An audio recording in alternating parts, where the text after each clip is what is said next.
Imagine dying from a simple cut, eating bread infested with fungus, or being thrown into prison for a crime you didn't commit, all before your 30th birthday. What if I told you that your modern survival skills would be completely useless in the merciless world of medieval Europe? The real question is, could you survive? If you've ever complained about there being nothing good to eat in the cafeteria or that your mom's food is garbage, you'd be starving in medieval times. The idea of 3 square meals was not a consideration. Most peasants, in fact, felt grateful if they managed 2 meals a day, and those meals would have made the average room service menu in a prison seem Michelin-starred. Bread was the centerpiece of the average medieval meal. Not the fluffy sliced variety we're familiar with today, but dense, gritty loaves made from whatever grain was at hand. Your teeth would literally grind away as you chewed the mixture, because tiny rocks would be included when the flour was milled. Good thing you weren't counting on getting to keep those pearly whites well into your 30s. Meat? That was a luxury.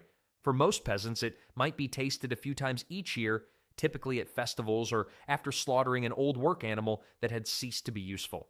Even then, the nobility received the good cuts, and common folk had to eat gut, internal organs and scraps that we would today dispose of or feed to household pets. And here's a sobering fact. Bread and grain products accounted for about 80% of the calories a medieval peasant consumed. Here's what your daily menu would have looked like. Breakfast was a hunk of yesterday's bread, perhaps dipped in ale if you were feeling fancy. Dinner, extra bread, maybe an onion, and if you were lucky, peas or beans. And forget about taking a deer from the Lord's forest. Even there, the taking of a rabbit might get you hanged. In the 13th century, England got his hand chopped off simply for stealing a fish from a nobleman's pond. I don't know about you, but I know I'd take my chances after weeks of nothing but turnips and stale bread. Ever had a bad day at work? Medieval jobs redefine bad day. Your day began before the dawn and ended after the sunset. You were a farmer. No weekends, no vacations, no sick days, just unending, grueling work until you literally could not remain on your feet anymore, which was the case for most peasants by their 40s. An average medieval farmer walked roughly 20 miles per day just attending to their fields.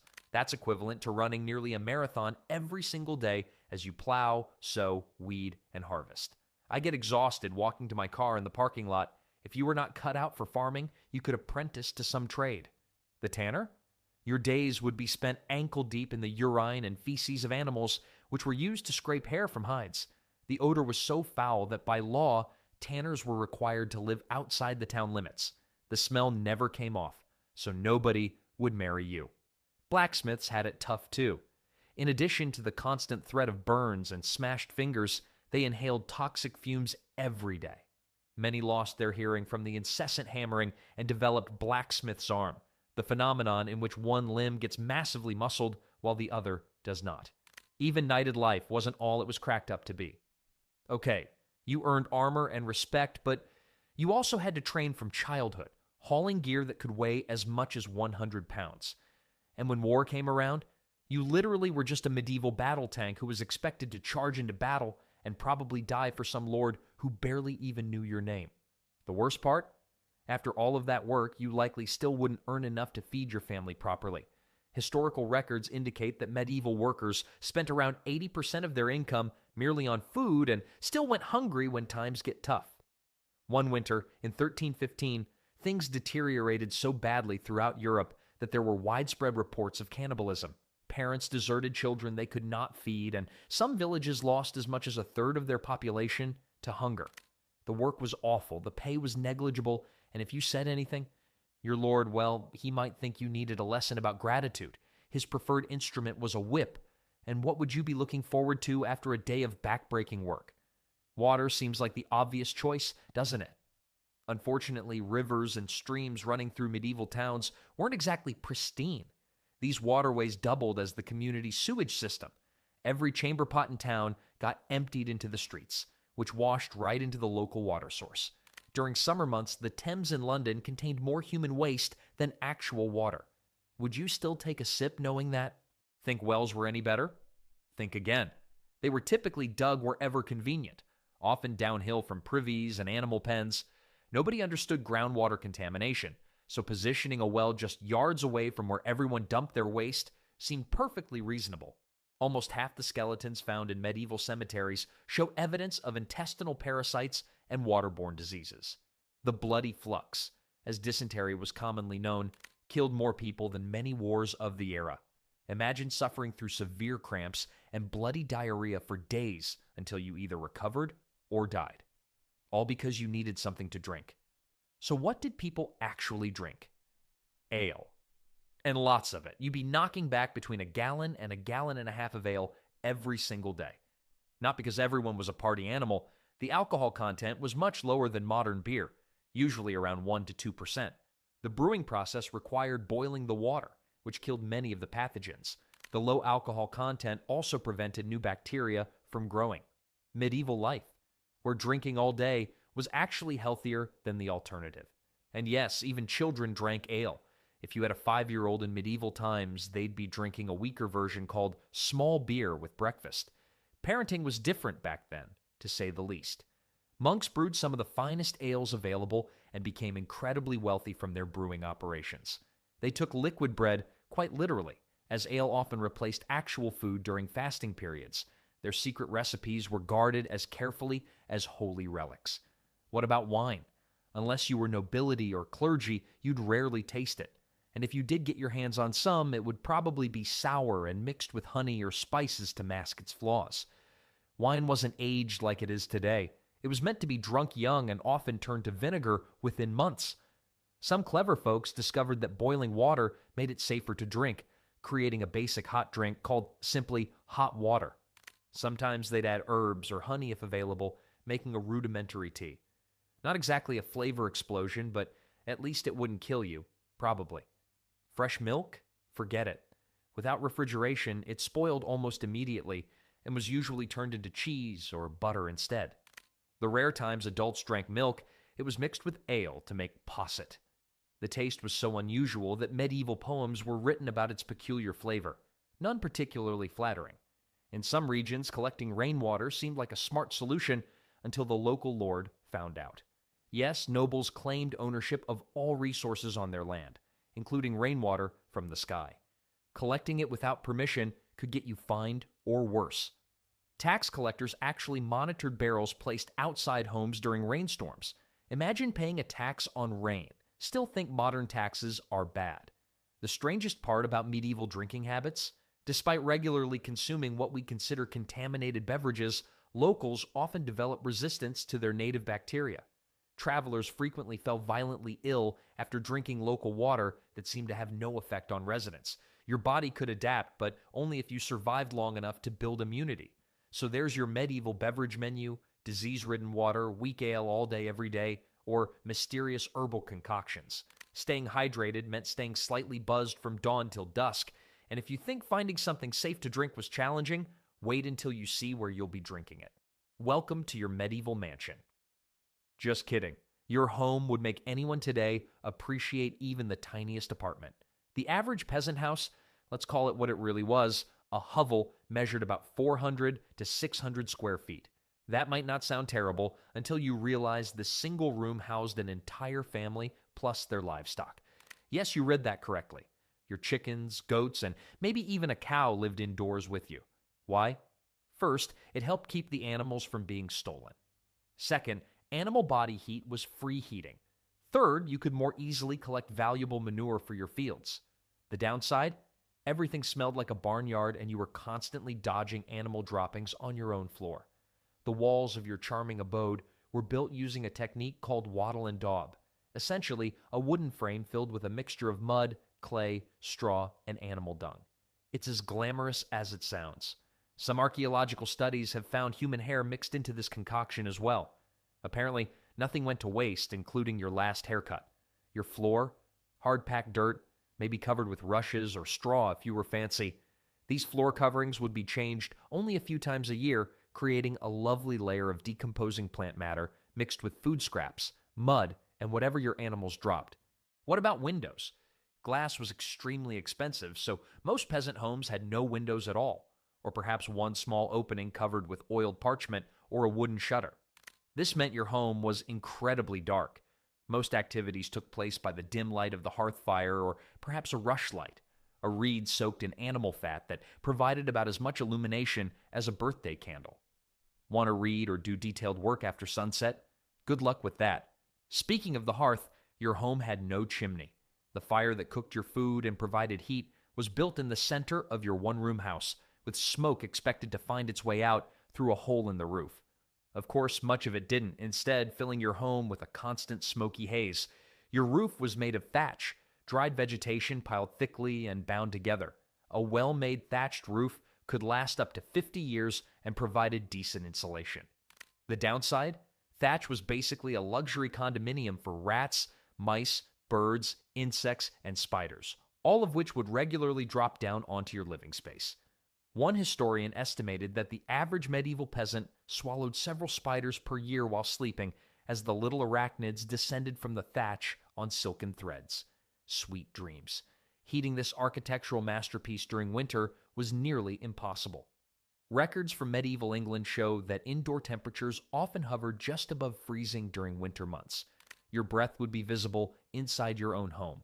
And I haven't even mentioned the smell yet. With no proper sanitation, limited washing, animals indoors, smoke everywhere, and food storage in the same space where you lived, the odor inside a medieval home would knock you flat. Your modern nose simply isn't prepared for the olfactory assault that was everyday life. Would you have gotten used to these conditions? Probably. Humans are remarkably adaptable. But the next time you complain about your small apartment or the neighbor's noise, remember, at least you don't have chickens pooping on your bedroom floor or rats playing tag in your ceiling. As you shiver in your smoky, stinky, dark hovel, you might think things couldn't get worse. Just when you think you're getting the hang of this medieval life, winter shows up like an uninvited guest who wants to murder you. You know how people nowadays get all excited about the first snowfall? In medieval times, that first snow meant the beginning of what they literally called the famine months. Remember all that food you were complaining about earlier? Well, now you'd give anything for a steady supply of it. By January, you'd be counting every crumb. Records show that people in the 14th century England were surviving on fewer than 1,500 calories per day during winter, less than half what they ate during harvest time. And these weren't people sitting around playing video games all day.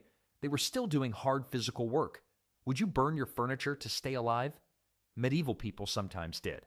During the worst winters, desperate people burned their own furniture, doors, or even parts of their house structure. Firewood wasn't just nice to have, it was literally life or death. Your average medieval household burned through 1.5 to 2 tons of wood each winter. That's like a small forest. Collecting enough wood took weeks of labor during fall. If you didn't gather enough before the snow hit, you had 2 options: freeze or steal. In places where trees were scarce, people burned dried animal poop. Yes, really. In parts of Scotland and Ireland, they burned peat, basically compressed bog soil, which smelled terrible but gave decent heat. Your house was basically useless against the cold. Those thick walls you thought were sturdy, they did almost nothing to keep out the bone-chilling cold. People would move their beds dangerously close to the fire. Archaeologists have found charred floor areas extending several feet around hearths. People were so desperate for warmth, they risked burning alive in their sleep. Medieval winters weren't usually about beautiful snow. They were about constant bone-chilling dampness that never seemed to go away.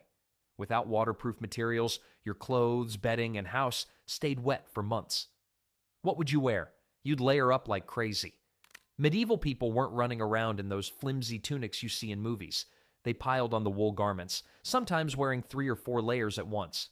Wool was perfect because it stays warm even when wet. The downside? Ever worn a wool sweater with no undershirt? Now imagine wool underwear that you barely ever wash. That's right. You'd spend winter either freezing or itching like crazy. Take your pick.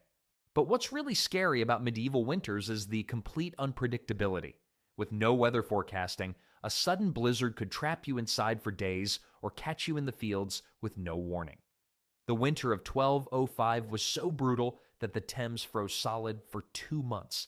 Then just a few decades later, the winter of 1257 was so mild that trees bloomed in January, only to be killed by a surprise freeze in February. How would you plan for that kind of weather chaos? The most dangerous winter threat wasn't even the cold. It was fire. With everyone huddling around flames and moving their beds closer to the hearth, Accidents happened constantly. A single spark on your straw floor or thatched roof, and your whole house would go up in minutes. No fire department to call, no insurance to collect. Winter fires spread through villages like, well, wildfire, sometimes destroying dozens of homes in a single night. More medieval people died from winter house fires than summer lightning strikes. The financial nightmare of winter was just as bad as the physical one.